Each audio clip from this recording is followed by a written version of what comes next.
Officer, the cost of living crisis represents an unprecedented challenge. Families face a winter where they cannot afford to heat their home, businesses face energy bills they cannot pay, parents are struggling to feed their children. That is the reality of the cost crisis. And while we are a long way from its full effects being known, the Bank of England last month set out the reality that the United Kingdom is facing a recession as deep as the 1990s and as long as that following the 2008 financial crash. That is the context within which the First Minister set out the programme for government yesterday.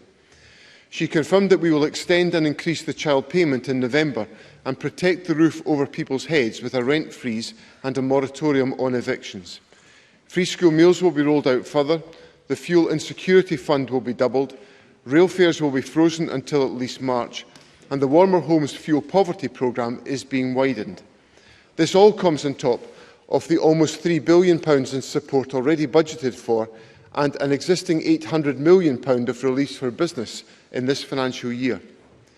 The UK Government holds reserve powers over energy, over tax, over the bulk of benefits, over business support and over regulation that could help address this crisis. They have borrowing powers and the ability to deploy financial instruments that can transform household and business budgets. They have all of this, yet as the crisis has worsened, there has been no substantive action taken to help people in business. Urgent action is overdue, and I urge the Prime Minister and the Chancellor not to waste another day before setting out their plans. Presiding Officer, today I will update Parliament on the impact of the cost crisis on the public finances and the steps that we will take to keep them in balance while funding the support it is in our power to provide. This is not just a cost of living crisis, as some characterise it.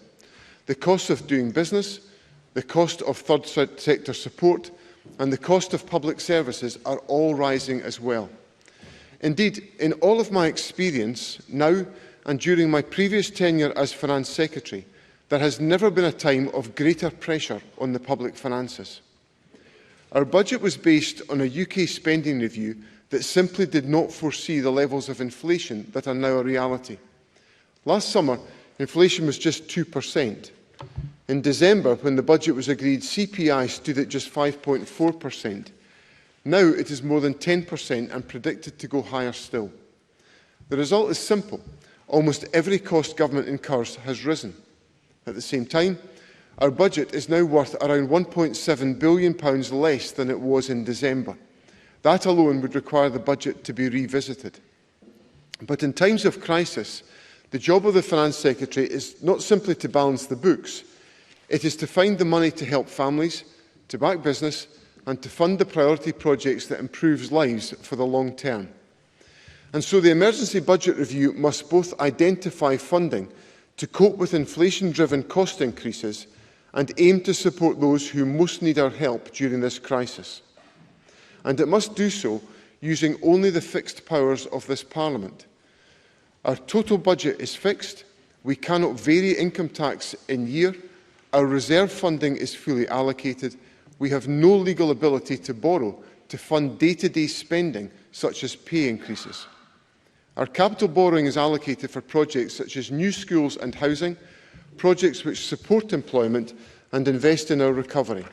In short, Presiding Officer, the Scottish budget is at the absolute limits of affordability. So today I will set out to Parliament the initial steps the Scottish Government has taken and will take to manage the nation's finances while maximising the support we make available to help those in need. Firstly, let me quantify the demand arising from public sector pay. As the First Minister set out to Parliament yesterday, in the midst of a cost crisis, our role in pay negotiations is to maximise the support to the lowest paid as a crucial part of our response to the cost crisis. My job is not to fight low-paid workers' pay claims. My job is to fund low-paid workers' pay claims. Accordingly, we've seen police officers agree a 5% deal, while in ScotRail, ASLEF has similarly settled at 5%. Negotiations with some of the largest workforces, NHS Agenda for Change, for example, are ongoing. But the enhanced pay offers that have been made, excluding direct local government contributions, total approximately £700 million. Last week, we also reached a proposed local government pay settlement. As a result of our intervention and the hard work of the unions and their members, the pay rise proposed for the lowest paid was significantly increased, with awards in excess of 10%, while the increases for the most well-off were capped at £3,000. More money for the lowest paid, funded by the Scottish Government. The proposed settlement means, however, that we must find additional savings. We said there was no more money, and there is not. Funding this agreement means taking money from elsewhere. Pay is not the only cost pressure we face. We have rightly given a warm Scottish welcome to people displaced from Ukraine as a result of the illegal and ongoing Russian invasion. Almost 18% of all displaced Ukrainians coming to the United Kingdom are coming to Scotland. That requires us to find around £200 million, not planned for at the time of the budget, just as the invasion began. I hope no one in the Chamber begrudges that support. Public sector pay and the cost of supporting displaced Ukrainians, along with the rising costs due to inflation, are therefore placing enormous strain on our budget. In addition to these factors, there is our clear determination to support those who will find themselves in difficulty this winter. We have already provided almost £3 billion of support to people, and as the First Minister set out yesterday, we will go further. I have heard and am listening to proposals for further action, doubling bridging payments, freezing rail fares beyond March, more help for energy efficiency, greater businesses and third sector support, and managing the impact of rising energy and food bills on hospitals and schools. None of that can be done without reducing planned spend in other areas and on other programmes. Presiding Officer, difficult choices must be made. There is no unallocated cash. There is no reserve that has not been utilised. Every penny more on one policy is a penny less on another policy. I have therefore today written to the Finance Committee setting out around £500 million in reductions in planned spending and forecasting that we have made in recent weeks. These include a reduction of £53 million in the budget for employability schemes, utilising funding of £56 million generated by the ScotWind clearing process, funding that will be reinstated in future years and used as planned to invest in the just transition, £33 million deferral of ring-fenced agricultural funds to be returned in future years, and whilst not impacting eligibility, taking a risk-based forecasting approach based on demand of a reduction of £37 million in the budget for concessionary fares. Throughout this process, we've taken those savings that we consider have the least impact on public services and on individuals. Still, these decisions have not been easy, and they will not be without consequence. In particular, the reduction in employability funding.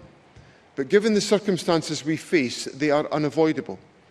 At a time of acute labour shortages, historically low unemployment and soaring inflation, we've taken the view that we must prioritise wage increases over spending on employability. But this is not a decision we have taken lightly. It is a decision we would not have wanted to have taken. Any changes to budgets will be formally set out to Parliament in the budget revision process, but it is in the public interest that underlying savings are set out now, so that the scale of the challenge we face is clearly understood, and no one in this Parliament or anyone negotiating pay deals can be unaware of it. Many of the individual savings are small amounts of money, but together they add up to a significant reduction in expenditure, enabling that money to be invested in addressing the financial challenges we face. Last week's intervention by the Scottish Government in the local government pay dispute demonstrates what we are having to do. In order to shift to full consolidation of the award, further savings had to be made. I have committed, Presiding Officer, to publishing the outcome of the emergency budget review within 2 weeks of the UK fiscal event planned for later this month. Further savings will be required to balance the budget, particularly if inflation continues to rise. And the majority of our spend cannot be changed at this stage of the financial year. It is contractually committed or supports vital programmes. In short, what I have set out today is just the beginning of the hard choices. There is one further point which Parliament must reflect on, and which is why I require time following a UK fiscal event before I can set out the results of the emergency budget review. For 8 weeks, we've heard the new Prime Minister talk of unfunded tax cuts that will not help the lowest paid or those reliant on universal credit, and of cutting public sector spending to deliver tax cuts for businesses. If in pursuing these policies, the United Kingdom Government reduces the budgets of any portfolios where we have devolved responsibility, then the challenge we face becomes harder as our budget becomes smaller. This is the harsh reality of a fixed budget and limited powers. The Scottish Government simply does not have access to many of the levers that would provide the greatest support in this crisis. Taxation of windfall profits, regulation of the energy market, or borrowing. That is why the new Prime Minister and her new Chancellor must take action immediately. They have reserved the powers over this crisis to themselves. So my appeal to the United Kingdom Government is to cancel the energy price rises and fund the targeted support people desperately need, help families struggling to feed their children and heat their homes this winter, provide the additional funding necessary to meet the impact of higher public sector pay and inflation. We will do everything we can. We will make the hard choices. But only the UK Government can act to end this crisis. They should do so, and I encourage them to do so now.